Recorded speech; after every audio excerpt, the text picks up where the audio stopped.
श्री राम जय जय राम श्री राम जय जय राम। नारायण समारंभां शंकराचार्य मध्यमां अस्मदाचार्य पर्यन्तां वन्दे गुरु परंपरां। ओम श्री सीतारामचंद्राभ्यां नमः। उमा महेश्वराभ्यां नमः। ओम श्री एकादशी दक्षिणेश्वर धाम दरगाह सिंहते नमः। सत्संग क्रम में आज जो है श्रीमद् भागवत पुराण से तृतीय स्कंद की 19वें अध्याय कथा है, जिसमें भगवान वाराह द्वारा हिरण्याक्ष का वध की कथा है। तो मैत्रेय जी कहते हैं, अवधार विरंच से निर्व्यलीकृतकामितं वचः रहस्य प्रेम गर्भेणे तर्पांगेन सो अगृहीत तथा सपत्नम मुखतश्चरंत मकुतो भयम जघानोत्पत्ति गदया हनावसुर मच्छजः। मैत्रेय जी कहते हैं, विदुर जी ब्रह्मा जी के कपट रहित जब वचन अमृत में वचन सुने तो भगवान ने उनके भोलेपन पर मुस्कुराकर अपने प्रेम पूर्ण कटाक्ष के द्वारा उनकी प्रार्थना को स्वीकार कर लिया कि फिर उन्होंने झपट कर अपने सामने निर्भय विचरते हुए शत्रु की ठुड्डी पर गदा मारी और हिरण्यराज की ठुड्डी पर गदा मारी। किंतु हिरण्याक्ष की गदा से टकराकर वह गदा भगवान के हाथ से छूट गई और चक्कर काटती हुई जमीन पर गिरकर सुशोभित हुई। किंतु यह बड़ी अद्भुत सी घटना हुई। उस समय शत्रु पर वार करने का अच्छा अवसर पाकर भी हिरण्याक्ष ने उन्हें निरस्त देखकर युद्ध धर्म का पालन करते हुए उन पर आक्रमण नहीं किया। उसने भगवान का क्रोध बढ़ाने के लिए ऐसा किया था। तो गदा गिर जाने पर और लोगों का हाहाकार बंद हो जाने पर प्रभु ने उसकी धर्म बुद्धि की प्रशंसा की और अपने सुदर्शन चक्र का स्मरण किया। तो चक्र तुरंत ही उपस्थित होकर भगवान के हाथ में घूमने लगा। किंतु वे अपने प्रमुख पार्षद दैत्याधम हिरण्यराज के साथ विशेष रूप से क्रीड़ा करने लगे। उस समय उनके प्रभाव को न जानने वाले देवताओं के ये विचित्र वचन सुनाई देने लगे कि प्रभो आपकी जय हो, इसे और न खिलाइए, शीघ्र ही मार डालिए। जब हिरण्याक्ष ने देखा कि कमलदल लोचन श्रीहरि उसके सामने चक्र लिए खड़े हैं, तब उसकी सारी इंद्रियां क्रोध से तिलमिला उठीं और वह लंबी सांसें लेता हुआ अपने दांतों से होठ चबाने लगा। उस समय वह तीखी दाढ़ों वाला दैत्य अपने नेत्रों से इस प्रकार उनकी ओर घूरने लगा मानो वह भगवान को भस्म कर देगा। उसने उछल कर ले, अब तू नहीं बच सकता, इस प्रकार ललकारते हुए श्रीहरि पर गदा से प्रहार किया। साधु स्वभाव विदुर जी यज्ञमूर्ति श्री वराह भगवान ने शत्रु के देखते देखते लीला से अपने बाएं पैर से उसकी वह वायु के समान वेग वाली गदा पृथ्वी पर गिरा दी और उससे कहा, अरे दैत्य, तू मुझे जीतना चाहता है, इसलिए अपना शस्त्र उठा ले और एक बार फिर वार कर। भगवान के इस प्रकार कहने पर उसने फिर गदा चलाई और बड़ी भीषण गर्जना करने लगा।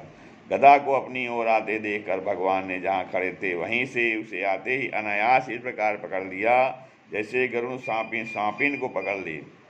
अपने उद्यम को इस प्रकार व्यर्थ हुआ देख उस महादैत्य का घमंड ठंडा पड़ गया और उसका तेज नष्ट हो गया।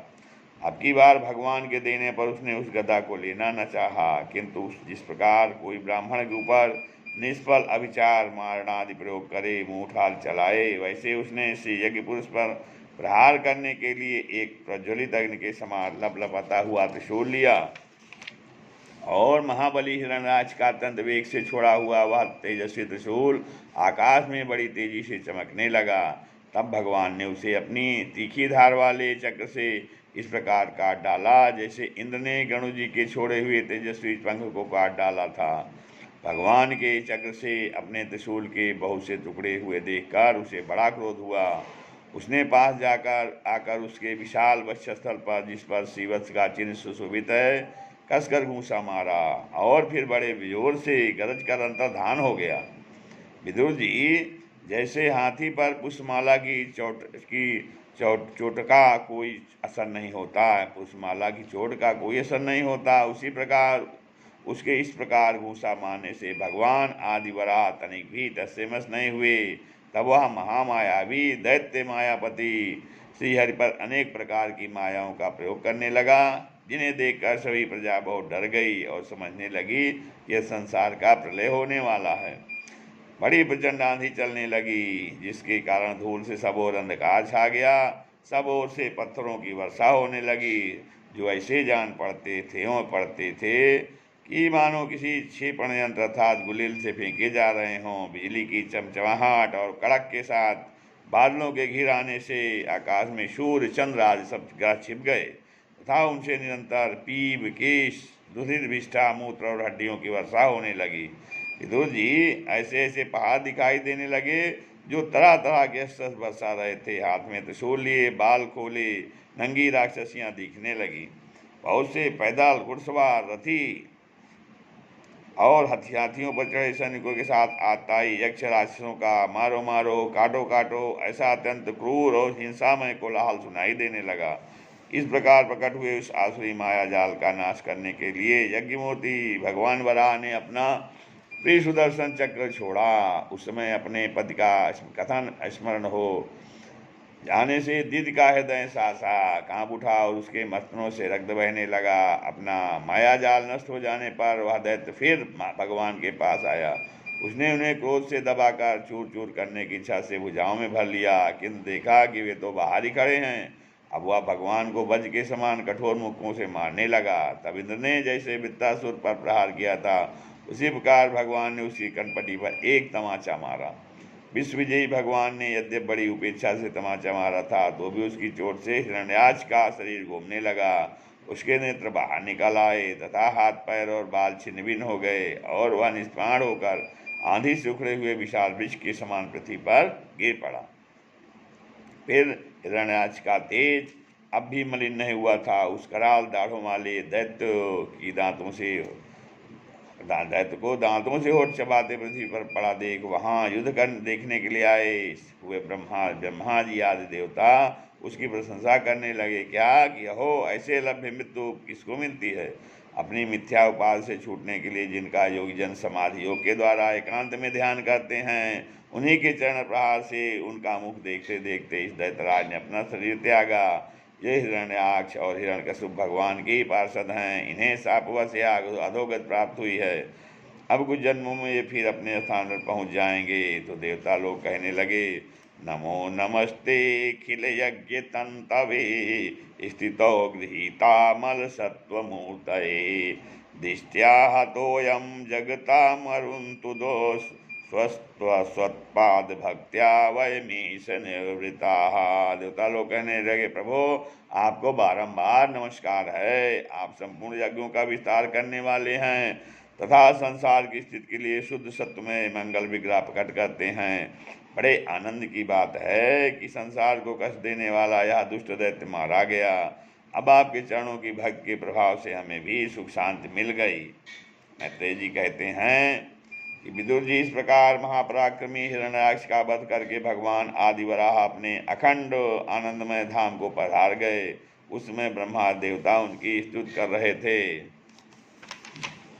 और भगवान अवतार लेकर जैसी लीलाएं करते हैं और जिस प्रकार उन्होंने भीषण संग्राम में खिलौने की भांति महापराक्रमी हिरण्याक्ष का वध कर डाला।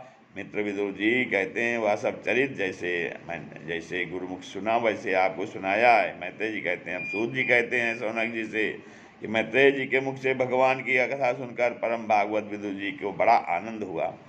जब अन्य परिस्थिति और परम सृष्टि महापुरुषों का चरित्र सुनने से ही बड़ा आनंद होता है, तब श्रीवत्सधारी भगवान की राम लीलाओं की तो बात ही क्या है, जिसमें गिरा के पकड़ने पर गजराज प्रभु के चरणों का ध्यान करने लगे और उनकी हथनियाँ दुख से चिघाड़ने लगी। उस समय जिन्होंने उन्हें तत्काल दुख से छुड़ाया और जो सब ओर से निराश होकर अपनी शरण में आए हुए सरल हृदय भक्तों से सहज में ही प्रसन्न हो जाते हैं, किंतु दुष्ट पुरुषों के लिए अत्यंत दुराराध्य हैं, उन पर जल्दी प्रसन्न नहीं होते।